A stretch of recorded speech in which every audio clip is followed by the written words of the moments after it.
안녕하세요. 오늘은 2022년 9월 13일 화요일 아침입니다.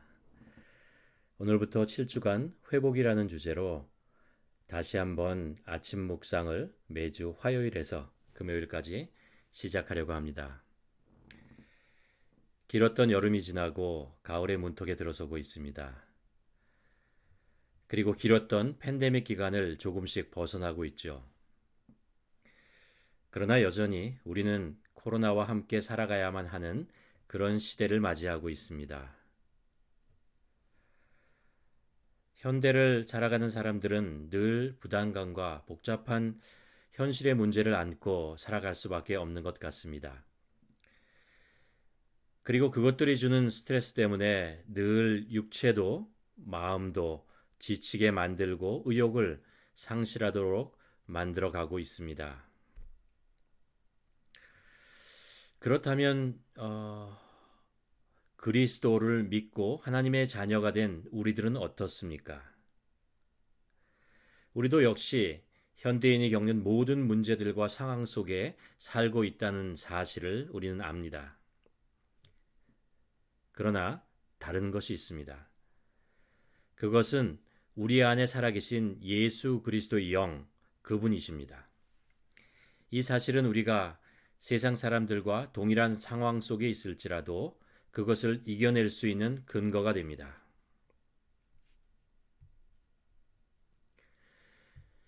요한복음 10장 10절에서 예수님께서 제자들에게 이렇게 말씀하십니다. 도둑이 오는 것은 도둑질하고 죽이고 멸망시키려는 것일 뿐이요 내가 온 것은 양으로 생명을 얻게 하고 더 풍성히 얻게 하려는 것이다.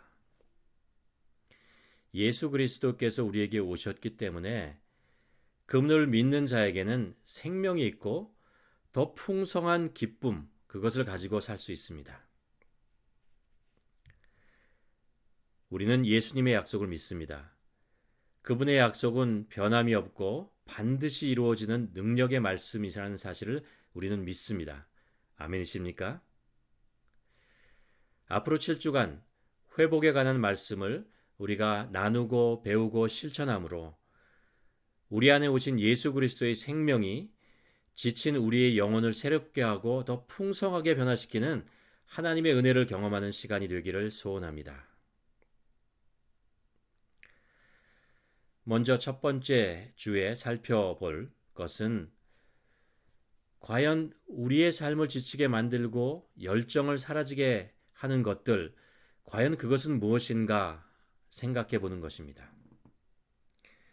우리가 이 말씀을 지난 주일 말씀으로 우리가 나누었습니다. 사사기 6장에 보면 요아스의 아들 기드온에 대한 이야기를 기록하고 있습니다. 주님의 사자가 아비에셀 사람 요아스의 땅 오브라에 있는 상수리 나무 아래 와서 앉았다. 그때 요아스의 아들 기드온은 미디안 사람에게 들키지 않으려고 포도주 틀에서 몰래 밀 이삭을 타작하고 있었다. 기드온은 우리가 잘 아는 위대한 사사입니다. 미디안의 침략에서 이스라엘을 구원하고 40년 동안이나 평화를 이뤄낸 용맹스러운 사사였습니다. 그런데 그가 처음 성경에 등장하는 장면을 보면 기드온은 전혀 용맹해 보이지 않고 모든 의욕을 상실해버린 겁쟁이의 모습이었습니다. 그 이유는 주변에 있는 미디안 민족 그리고 아말렉 같은 강한 민족들이 끊임없이 이스라엘을 쳐들어와서 1년 동안 수고해서 추수한 곡식들을 모두 가져가 버리곤 했기 때문이었습니다. 그래서 기드온은 바람이 잘 통하는 넓고 높은 곳에서 밀을 타작해야 하는데 그들이 무서워서 좁고 막힌 곳에서 숨어서 몰래 심지어 포도주 틀에서 밀을 타작하고 있었던 것입니다.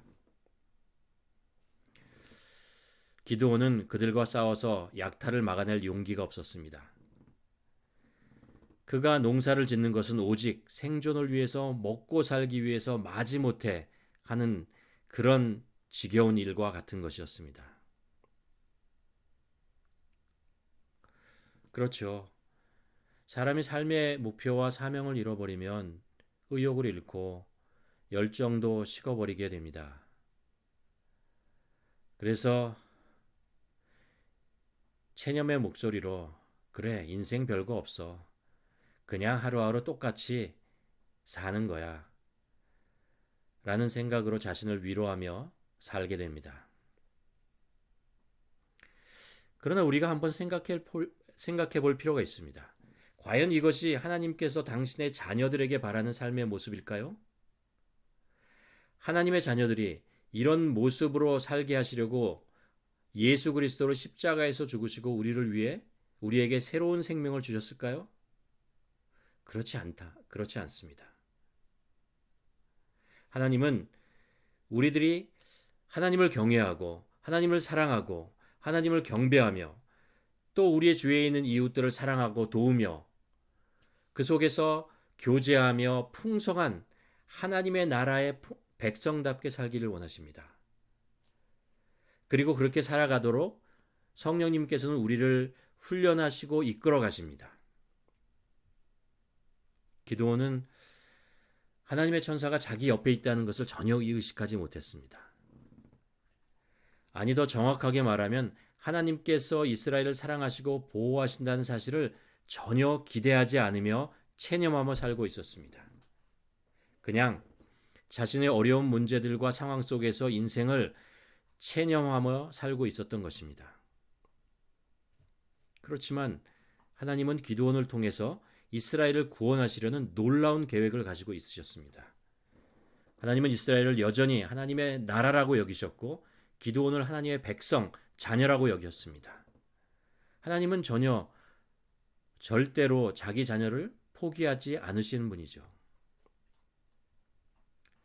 중요한 것은 기드온이 그런 하나님의 뜻을 깨닫고 그 뜻을 자신의 삶의 목표로 삼고 용기를 내며 살아가는가라는 것입니다.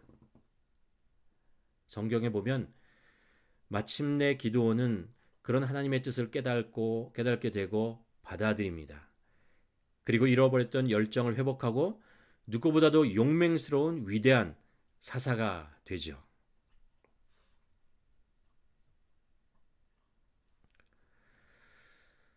우리가 세상에 대해서 무엇인가를 기대하고 살면 반드시 실망하게 되어 있습니다. 그리고 결국 인생에 대한 희망을 포기하고 체념하며 살게 됩니다. 그렇기 때문에 우리는 하나님에게 우리의 소망을 두어야 합니다. 그리고 그분의 뜻을 우리의 삶의 목표로 삼고 살아가는 훈련을 해야 합니다. 이사야 선지자는 이렇게 얘기합니다. 보라, 내가 새 일을 행하리니 이제 나타낼 것이라. 이 하나님의 뜻을 전합니다. 우리의 열정을 회복하려면 먼저 하나님에 대한 기대를 회복해야 됩니다. 하나님께서 나에게 당신의 사랑을 부어주실 것이다. 하나님께서 나의 지친 영혼을 소생하게 하실 것입니다. 하나님께서 나의 삶을 생명의 길로 인도하실 것입니다. 하나님께서 나를 새롭게 하실 것입니다. 이런 기대, 이런 소망을 우리가 품어야 합니다. 우리의 기대와 희망의 대상을 이 세상에서 사랑의 하나님께로 바꾸고 주님이 우리를 늘 동행하신다는 사실을 기억하며 살아야 합니다.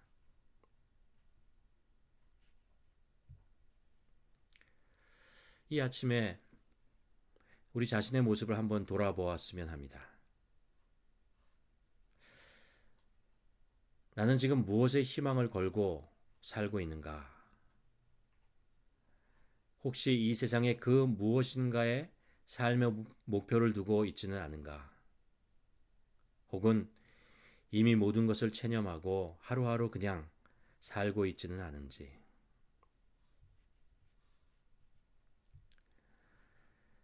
여러분 한번 이 질문에 우리 스스로에게 질문하며 잠깐 기도하는 시간 갖도록 하겠습니다.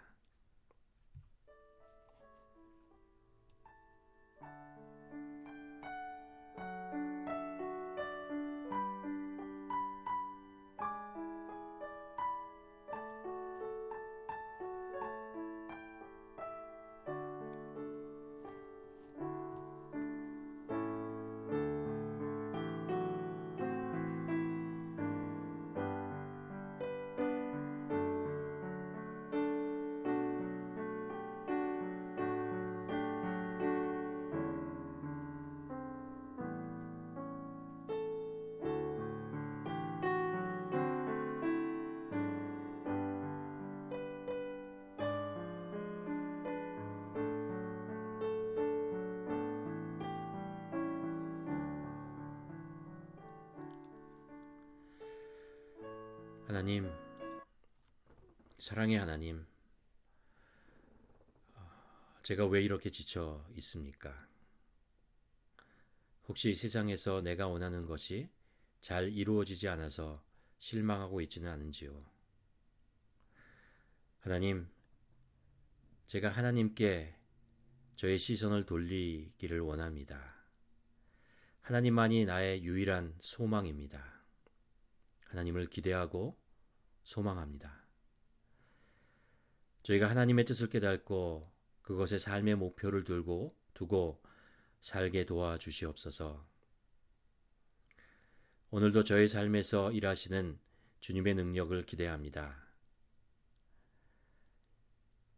이런 하나님에 대한 은혜와 사랑과 기쁨을 회복하는 오늘 하루가 되게 도와주시옵소서.